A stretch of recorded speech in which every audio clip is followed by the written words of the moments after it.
Hey folks, this is Dr. Brett Kawada for Psych 100, and I just wanted to quickly go over the expectations for the reflection paper.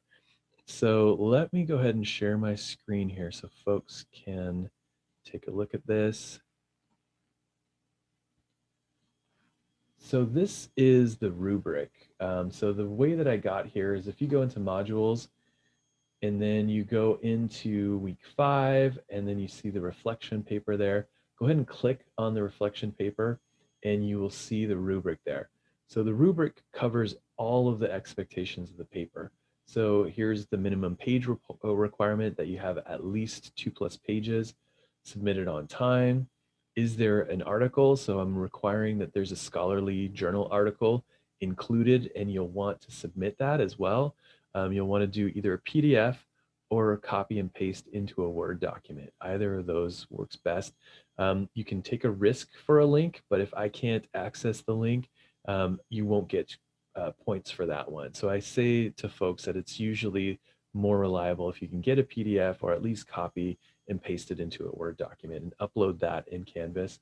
That the key concept from the book is discussed. So make sure that you're choosing something from everything that we've read up to this point in the quarter, that there's a summary of the scholarly article. So you're going to want to make sure that you actually summarize the article. So if you're not sure how to do a summary, check it out on Google or something like that. Ask a librarian how to write a summary of an article.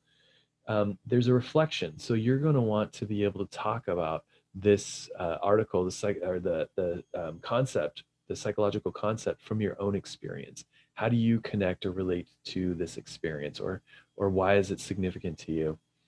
Um, Also, you're going to want to make sure that you're connecting the article and summary to human behavior in the context of the biopsychosocial model. So again, the folks that have used the biopsychosocial model in this paper and have done the best are folks who have really broken it out. Here's the biological part, here's the psychological part, here's the sociological part, and really connected the concept to each of those different domains of the biopsychosocial model. Then the student you want to talk about how your reading of the scholarly article actually gave you some more information, answered some questions for you, or maybe even made more questions kind of arise after you came up with the reading of the article and the summary of the article. And the last thing is, what questions do you still have? So hopefully, this is the field of psychology. Hopefully all of your questions weren't answered. And if they were answered, there's got to be more out there on this topic. Like, you have to be able to look at this and think critically enough to be able to come up with at least one more, if not multiple questions that you have around the topic still. So think about what questions you have still. So for kind of more of a written description, if kind of the rubric look doesn't work for you, you can go into the syllabus. And if you just scroll down to the student assessment section, you've got the reflection paper there. So reflection papers, both of them are going to be worth 50 points total, 25 points each. So you'll be required to submit 2 papers during weeks 5 this week and 10 of the quarter via Canvas. So you'll want to upload that in Canvas. Don't try to email it to me. Really just upload that in Canvas, just like everything else we've been doing this quarter. Your paper will focus on one key concept listed in any of the chapters covered up to this point. The papers must include a summary of the scholarly article. So again, this is a scholarly article. This isn't a blog from Psychology Today.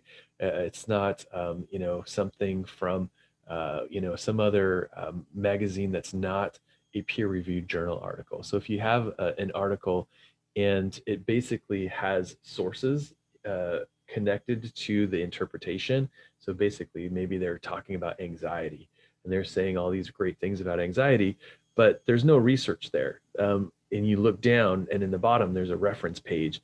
That's where all the research is. So I'm really expecting one of those articles from the reference page, most likely, if you're doing like a blog or something like that. So stay away from blogs. Stay away from any kind of web-based article. Stay away from popular magazines. And really look for kind of a peer-reviewed journal. You can use the school's database. If you're confused on how to do it, contact the libraries, the library and the librarians there. They will oftentimes, if you ask them really nicely, many times they'll do that research for you and just pump out a whole bunch of great articles for you. Um, and there's got to be a reflection portion, which we talked about. This is really your connection to the topic, why you chose it, how it's important to you, how it's impacted you. I just disappeared for some reason, but let's keep going. Oh no, I'm back. I'm gone. I'm back. So these papers are intended to encourage an in-depth critical thinking about a particular topic that has meaning for you. So again, hopefully this isn't going to seem like too much work, because this is going to be something that interests you. At minimum, questions to make sure you answer: how does the key concept relate to your personal experience, connected to that reflection? How has the article informed your understanding of the particular topic? How does the key concept relate to human behavior in the context of a biopsychosocial model? And then what questions do you still have? So really that's the whole rubric right there.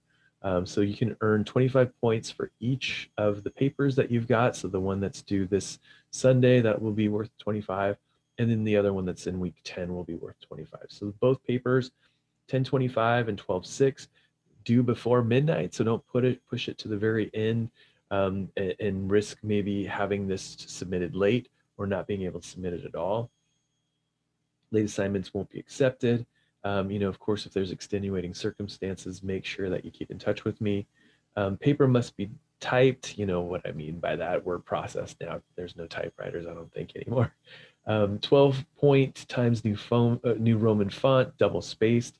APA citation just for your articles, for your reference section. So your book is definitely going to be one of those things, and then your peer-reviewed journal articles the other.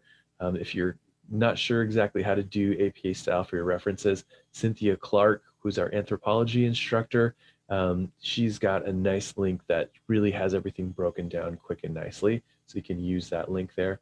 And then include an electronic copy of the article as part of your submission. And I mentioned this already, but either a PDF or a copy and paste of that PDF that you got originally into a Word document will work perfectly. If you try to use a link out to something, I can't guarantee that I'll be able to access it. And if I can't access it, you won't get points for it. And unfortunately, I've had a lot of folks try to use links over the years, and really between like 40 and 35% of the links I can't access on a regular basis. And so it's kind of a big risk. So if you can, just copy and paste it, put it in a Word document, it'll be a lot safer for you. So that's it. If you have questions, definitely drop me an email, a specific email, but hopefully this made a lot of sense to you. And hopefully it's actually kind of an interesting and fun assignment. If you have any questions, again, email. If you need to sit down, you feel like you have longer questions, definitely feel free to book some time with me. If we go back up to the top here, you can see that you can get my office hours using this You Can Book Me link right here. Hope you all are having a great week, and I hope you all are staying safe and well. We're definitely in some really interesting times, and so I'm really thinking about all of you, and we'll make it through this quarter. It's going to be a wild ride, I think, outside of our classroom, but we're going to make it. And if you need anything in the meantime, just definitely call me, email me, let me know. All right, take care.